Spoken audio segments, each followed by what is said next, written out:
mean over-exertion. It doesn't mean effort beyond your means. Input just means presence.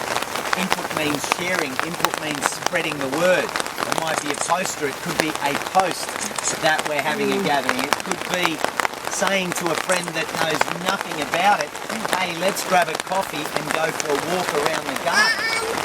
Like, there's lots of simple little ways. It could be engaging your school class to come out here and get involved. And speaking to your teacher and your principal. There's lots of schools around here. So I suppose what I would urge you as an energised community, I mean, today's an energising day. To get 200 people to turn up for something means that there's momentum. But momentum doesn't just, physics says momentum peters out.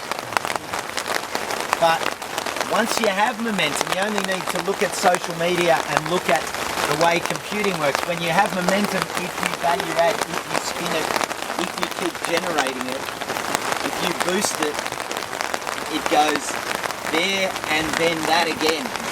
And when it does that again, that's when you get out of your immediate circles into circles of people that may not know and do not know about this and do not necessarily have the background and energy and excitement that you as the early adopters have.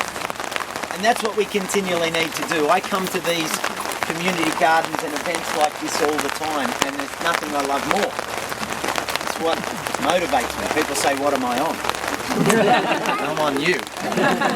You know, seriously. You cannot buy this energy. You cannot source it. You have to be it. And when you are amongst it, it multiplies. It really does generate more and more. The milk of human kindness is pouring from the heavens. So I'd say this. Think about how you can extend and bring more people to it. In little ways. Little ways. I'm not stopping because you're not going to go anywhere. So as soon as it eases, I'll stop and you can run. And at the moment, running is not an option because you're going to get soaked. So that is my ploy. I'll keep torrential rain for an hour. I'll just banter. No. Think about simple ways you can multiply. You can be a multiplier. And whether you have the physical abilities, or the computing abilities, or the community networking abilities, don't underestimate what you have. Your family, your street, your business community can all grow from this garden. I'm involved with a really interesting situation up in Budrum at the moment. I don't know if anyone, look it up when you get a chance in the next week, Urban Food Streets. And it's a community that has set up 7 or 8 streets that are producing the most incredible amount of produce for the local residents. And they started it themselves. And now there's problems because the council wants to come in and make the gardeners pay insurance to have their gardens on the street. Now the council is by the people for the people. So this is something that I like to talk about because it's something that we're all involved with. We need to be conscious of the frontline decisions that are shaping and moulding the path of community gardening into the future. This is a big one. This was a community that set this up on their own. They didn't ask for anything. They kept it low-key and under the radar until everything was grown, until the streets of banana, the banana street, produced 850 kilos worth of bananas in 1 year. Until one house allotment out the front produced last year in 3 months 230 units of greens, which you would otherwise go down and buy at the produce markets or at the shop or the supermarket for $3 to $4 a unit. We can do this. This facility here, I see what's set up in 7 months, but I see way beyond that. the educational capacity of this as your Springwood community, and that's the bottom line. That's what you have to think about. This is your community and how you can add and engage and bring the community to life in here. You know, the parish or the school, I'm not 100% on the background, but either way, you've got the land. That's the biggest thing, right? But then you can take this to the next step.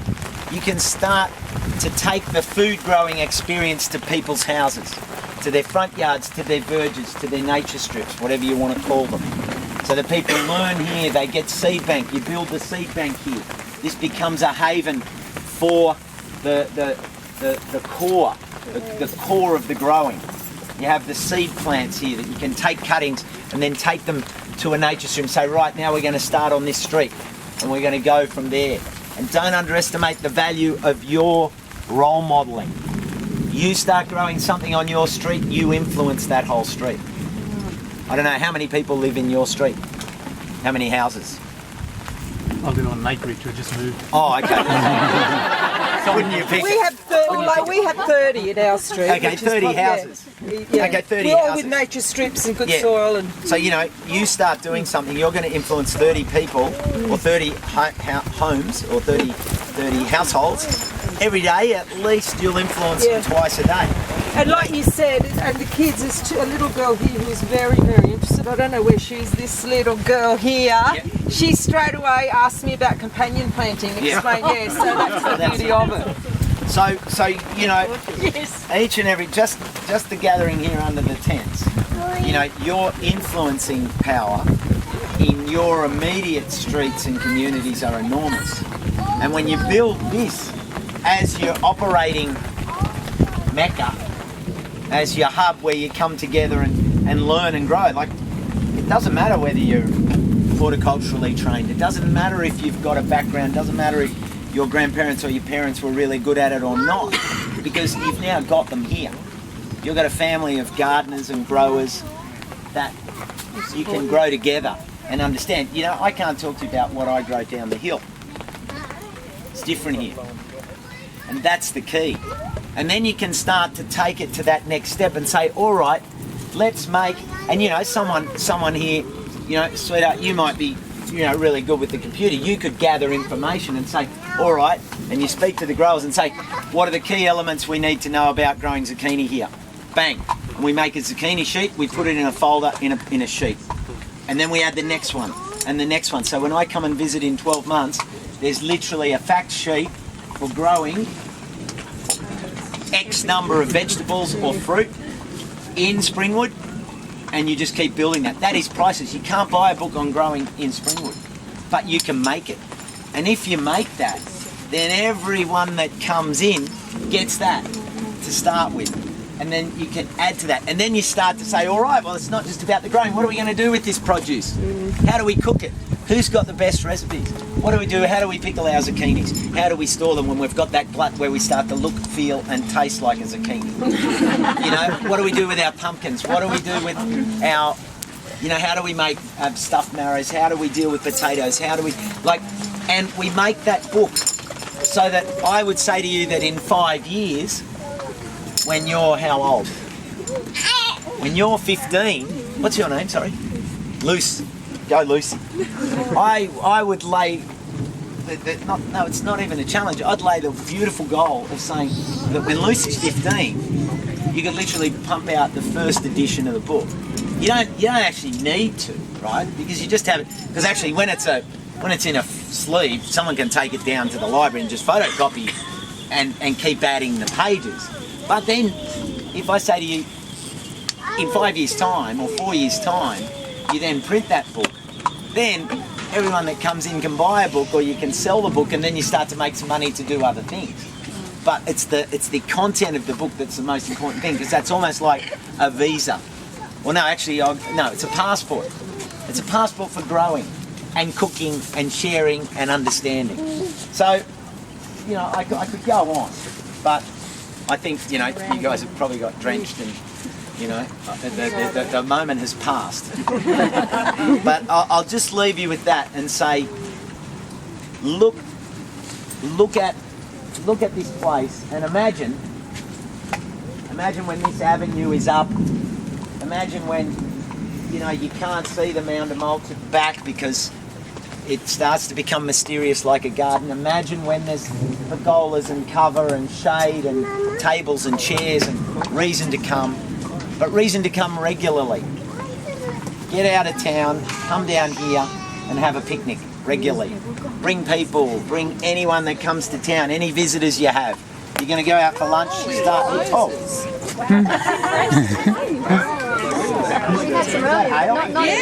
We've had some earlier. Wow. See ya. They're big pieces. So maybe I think it's time to go to get your cars under cover. But congratulations, and may this garden grow really, really deep roots and broad canopy that encompasses Springwood and a little beyond. Thank you. Congratulations.